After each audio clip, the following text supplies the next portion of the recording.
보통 우리의 인생을 바다에서 항해하는 배에 비유를 합니다. 배가 바다를 갈 때에 바람이 잔잔하고 날씨도 좋고 또 파도도 잔잔하고 이렇게 평탄하게 갈 때는 문제가 없는데 갑자기 거센 파도가 일고 바람이 불고 해서 심지어는 배가 부서질 정도로 어려움을 겪을 때가 있습니다. 그래서 우리 인생을 바다에 항해하는 배와 같다라고 이렇게 비유를 하는 것입니다. 이런 것들이 우리 인생에 늘 있다는 거죠.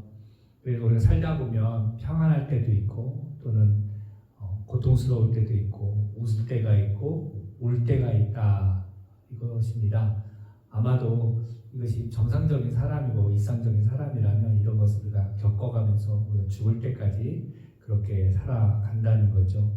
시편 61편 오늘 본문도 다윗의 삶이 그랬다는 거예요. 다윗이 평안할 때도 있었겠죠. 그러나 우리가 잘 아는 대로 때로는 사울에게 쫓겨서 고난당하고 또 아들 압살롬이 반역을 해서 예루살렘을 급히 떠나게 되는 그런 어려움들이 있었다라는 거죠. 그런 역경이 있을 때에 이 다윗이 특별히 61편을 기록했다라고 봅니다. 그래서 그런 역경이 시작될 때, 특별히 이제 사울에게 쫓기고 압살롬에게 쫓길 때 그런 어려움이 있었는데 61편의 그 배경은 표제에는 그 상황이 어떤 건 나오진 않지만 이것을 봤을 때 학자들은 이렇게 말을 해요. 사울에게 쫓겼기보다는 압살롬에게, 아들 압살롬에게 그 반역이 일어나서 예루살렘 급히 나갔을 때 그리고 나서 이 시를 썼다라고 생각을 합니다. 61편은 결국에는 뭐냐면 고난을 당해서 어려움을 당해서 다윗이 지금 굉장히 약해져 있을 때, 연약해져 있을 때 썼는데 그 약해짐으로 인해서 인생이 무너진 것이 아니라 그 상황을 극복하고 이겨내는 모습을 이 시편 61편에서 기록하고 있는데요.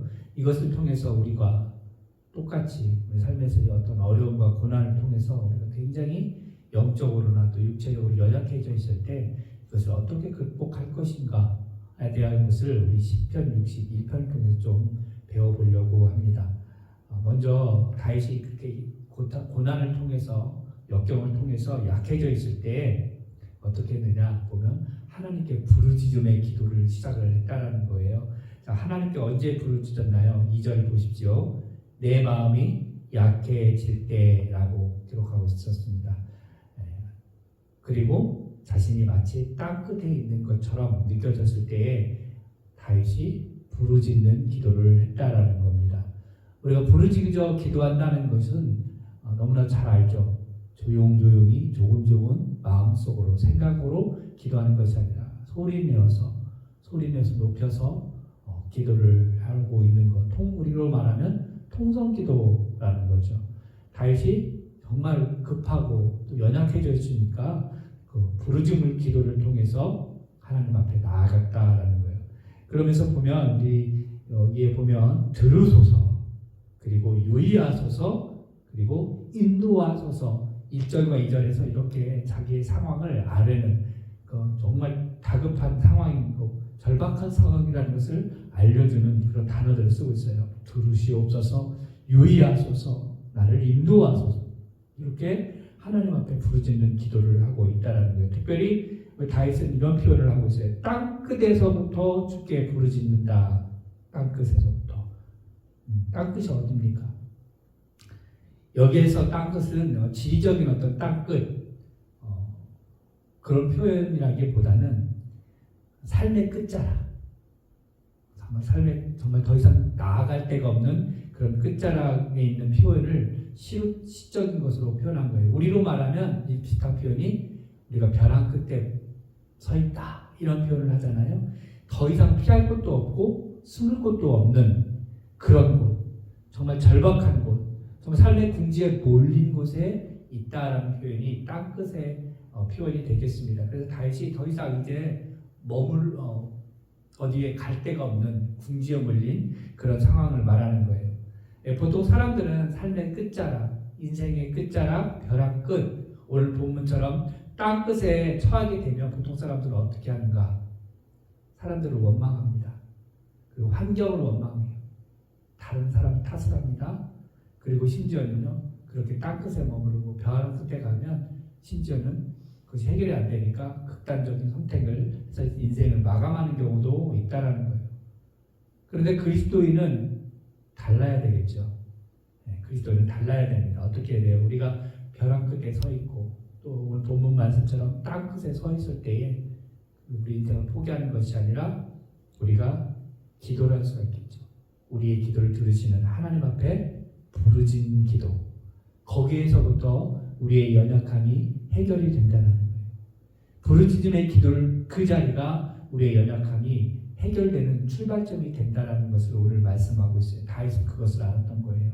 자기가 땅끝에서부터 기도하는, 땅끝에 서 있는 것 같은 그런 상황이지만 나는 기도할 수 있어. 하나님 내 기도를 들어주실 거야. 그리고 부르짖었다라는 거죠. 오늘 성경 말씀 보니까 이제 다윗이 연약해져 있지만 계속해서 기도하면서 무엇을 의지했냐면 하나님을 의지했고 하나님의 은혜를 신뢰했습니다. 오늘 본문에 보면 하나님을 어떻게 표현하고 있어요? 피난처로 그리고 견고한 망대로 비유하고 있습니다. 무엇을 말하는 거예요? 고통과 고난 가운데 자기가 연약해져 있을 때 마치 땅끝에 있는 것처럼 느껴졌을 때에 자기는 그 피난처, 견고한 망대와 같은 하나님, 세상보다 크신 하나님, 흔들림이 없고 모든 어려움들이 침범할 수 없는 지극히 높으신 그 하나님을 의지하겠다는 표현으로 오늘 그렇게 기도하고 있는 겁니다.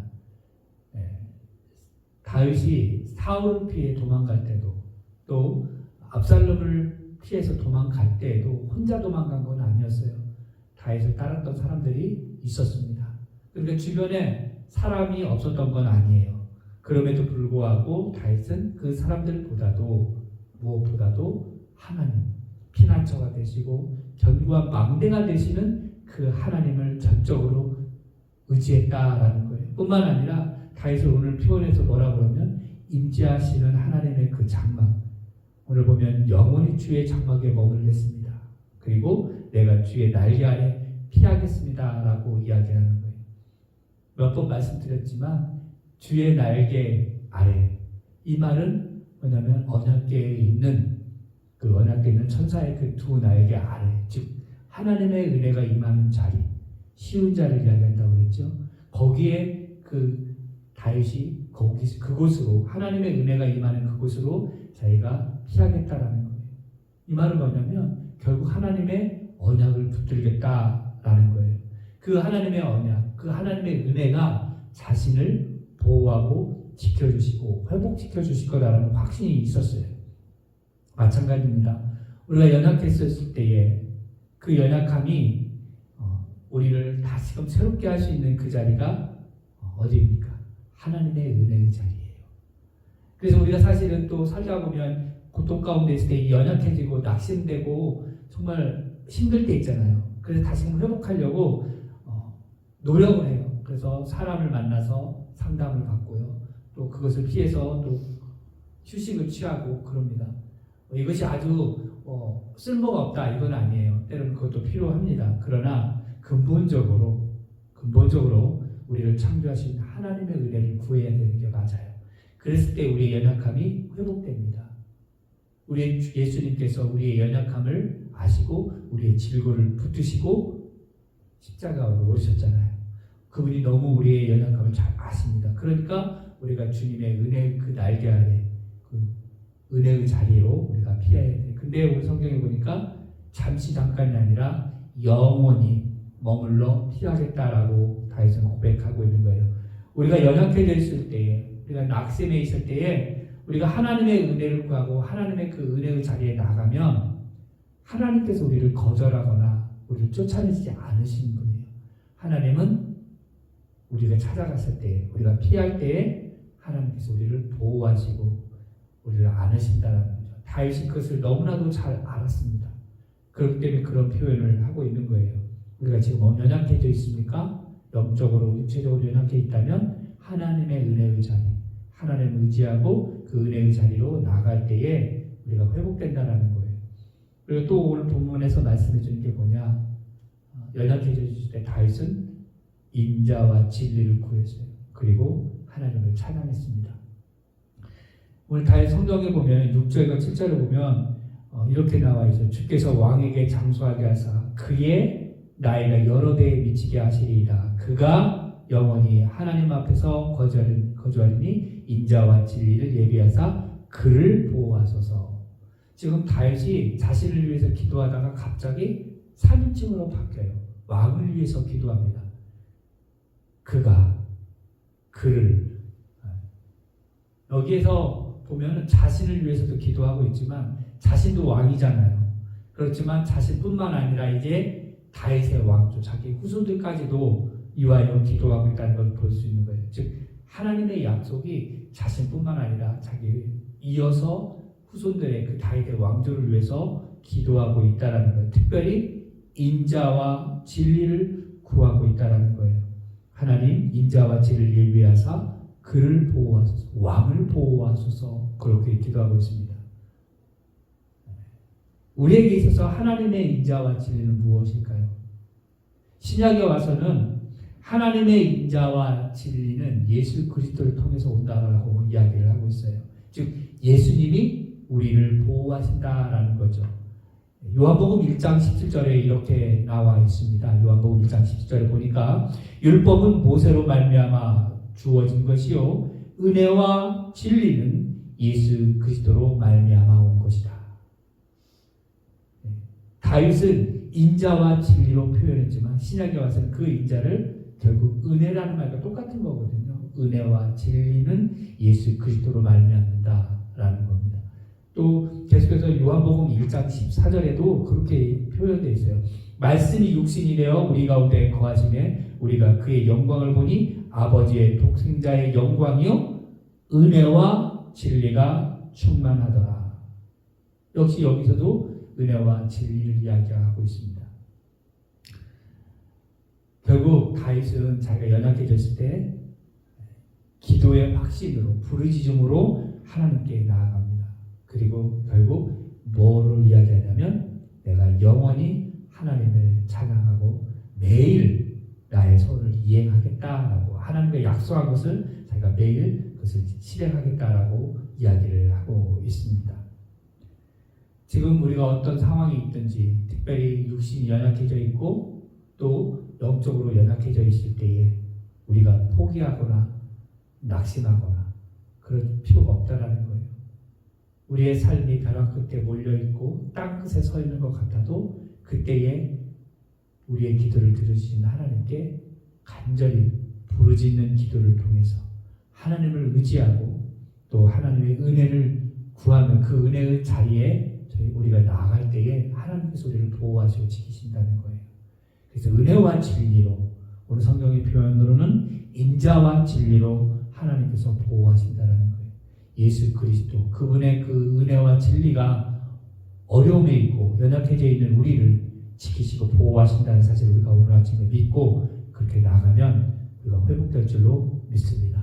우리 모두가 하나님의 은혜를 구하는 믿음의 신실한 종들 되기를 주님의 이름으로 축복합니다.